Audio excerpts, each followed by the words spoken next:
The bank statement arrived on a Tuesday, tucked between a pizza coupon and a card from my dentist. I almost tossed it in the recycling without opening it. Almost. Instead, I stood at my kitchen counter in my scrubs, coffee going cold beside me, and ran my thumb under the flap. A withdrawal for $18,400. Dated 3 weeks earlier, from the account my brother and I had opened together to manage our mother's care after her stroke. I hadn't authorized it. I set the paper down flat on the counter, the way you set down something that might still be hot. My hands didn't shake. That surprised me more than the number did. My name is Renata Cole. I'm 44 years old, a hospital administrator in Asheville, North Carolina, and for 11 years I have been the one who shows up. Doctor's appointments, insurance appeals, the 2 a.m. calls when Mom fell and couldn't reach her phone. My brother Marcus showed up too, in his way, with jokes, with promises, with a signature on paperwork he rarely read closely. I read closely. It's the whole job. I looked at that statement one more time before I folded it into my bag. Then I did something that would have surprised the version of me from 5 years ago. I said nothing. Not that night. Not the next morning when Marcus called to ask if I'd seen anything weird on the account lately. I told him no. That was the first lie I ever told my brother. It would not be the last conversation where one of us wasn't telling the truth. Our mother, Delphine, raised us alone in a rented duplex on Biltmore Avenue after our father left when I was 9. She worked 2 jobs and never once, that I can remember, complained about it in front of us. When she had her stroke 11 years ago, Marcus and I made a promise over her hospital bed that we'd never let her end up somewhere she didn't choose herself. I kept that promise the expensive way. I moved her care schedule around my shifts. I paid for the home health aid out of my own account more months than I'd like to count, because the joint account ran thin and I didn't want her to feel it.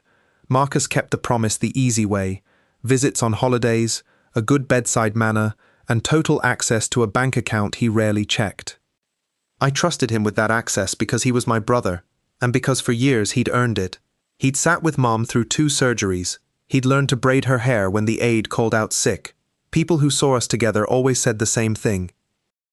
You two take such good care of her. What none of them saw was the spreadsheet. I kept one, quietly, for tax purposes, medical deductions, mileage, receipts. Marcus used to tease me about it. You'd make a terrible criminal, Ren. You document everything. I used to laugh at that. I don't anymore. Wyatt's spreadsheet is the reason I noticed, eventually, that $18,000 had gone somewhere Mom's care never went.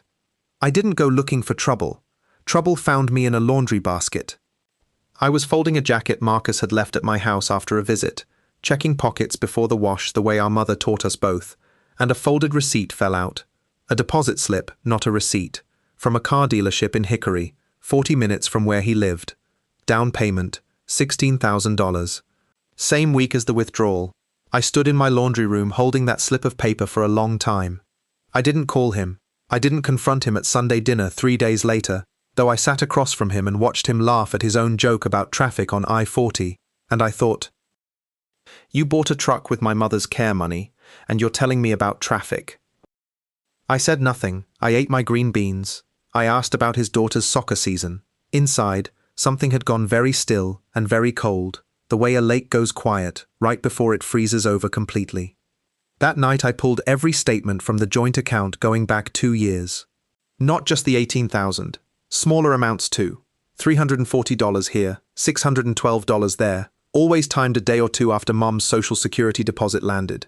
11 withdrawals in 8 months. Total, $6,190, on top of the truck. None of it matched a single receipt for her care. I did not confront my brother. This is the part people find hardest to believe, and it's the part I'm proudest of.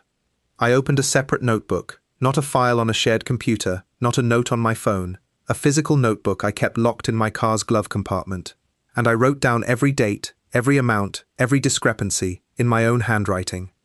2 weeks into this, Marcus handed me the gift himself, the way people who feel safe always eventually do. He texted me a screenshot of the truck, grinning next to it in the dealership lot, and wrote, "Finally got myself something nice after everything this year, LOL." Timestamped, dated, attached, without meaning to the exact week of the $18,000 withdrawal.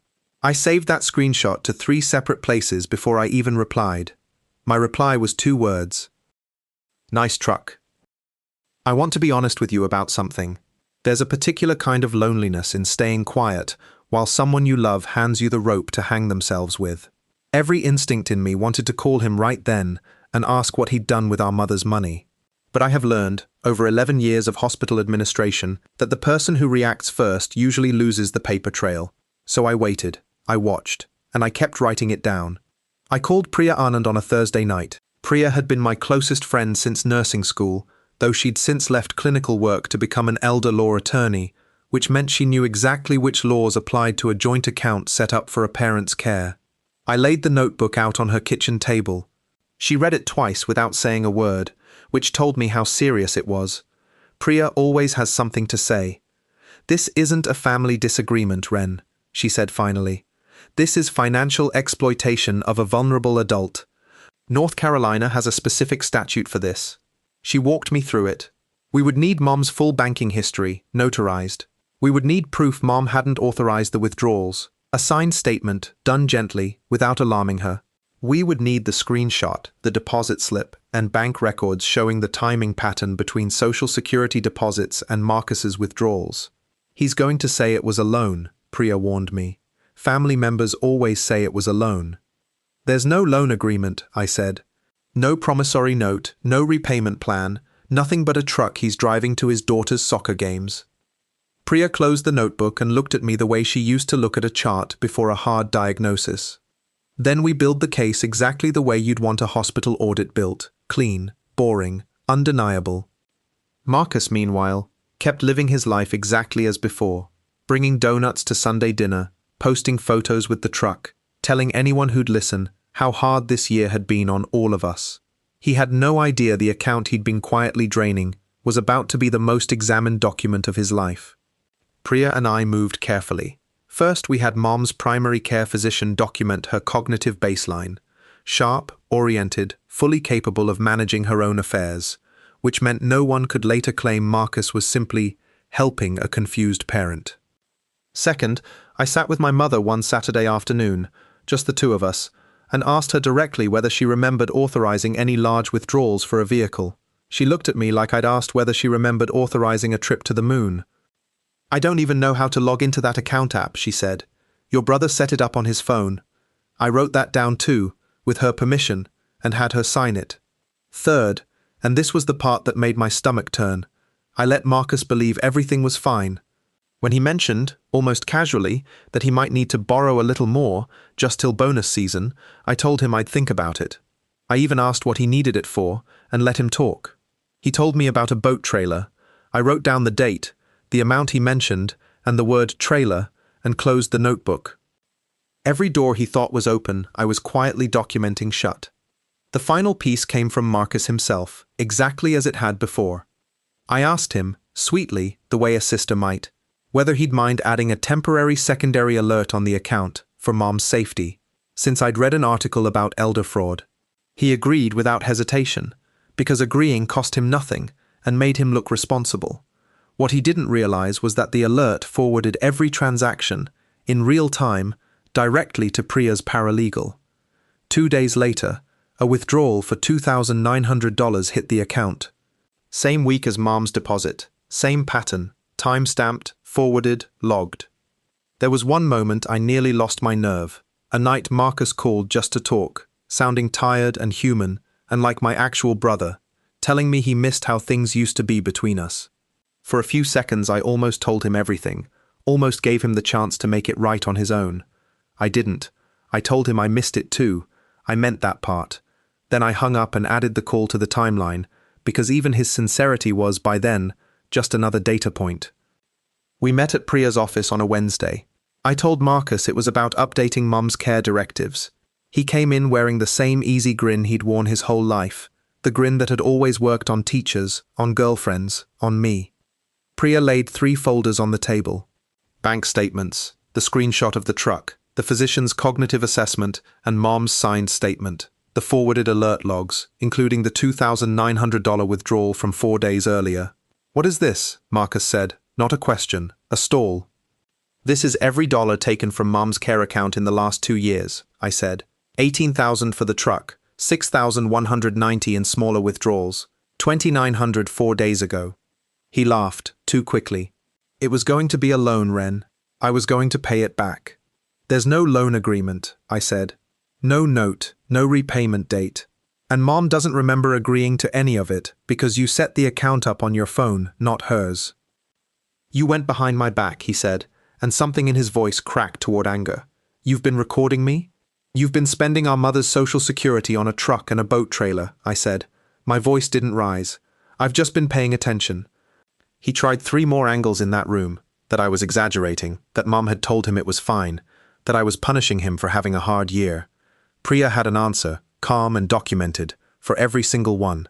We didn't go to the police that day. We gave Marcus a choice, in writing, through Priya, full repayment on a legal schedule with the account transferred to sole fiduciary control under me, or a formal report to Adult Protective Services and the District Attorney's Elder Exploitation Unit, with everything we'd already documented. He chose repayment. It took him selling the truck at a loss, $4,000 under what he'd paid, to make the first installment. Word travels in families whether you send it or not. His wife found out why the truck disappeared. His daughter's soccer carpool group heard a version, then the real version. 2 cousins who used to take his side by default stopped answering his calls the way they used to answer mine. He kept his freedom. He did not keep his reputation. And he did not keep unrestricted access to a cent of our mother's money ever again. It's been almost 3 years now. Mom is doing well, steadier than the doctors expected, sharp enough to ask me every visit whether that fool ever paid back what he owes. He has, on schedule, every month, because the alternative was worse. Marcus and I speak sometimes, not the way we used to. There's a distance now that I don't think will ever fully close, and I've made peace with that. Some bridges you rebuild, some you simply stop pretending are still standing. I still keep a notebook. Different one now, nothing worth documenting in it, which is its own kind of relief. If there's one thing I'd want you to take from this, it's that love and carelessness are not the same thing, even when they wear the same face at the dinner table. Pay attention to what doesn't add up. Write it down before you convince yourself it's nothing. Quiet proof outlasts a loud denial every single time. If this story meant something to you, I'd appreciate you sticking around for the next one. There are more of these to tell. Thanks for listening. A note: some details have been altered for the telling. Any resemblance to real individuals is coincidental.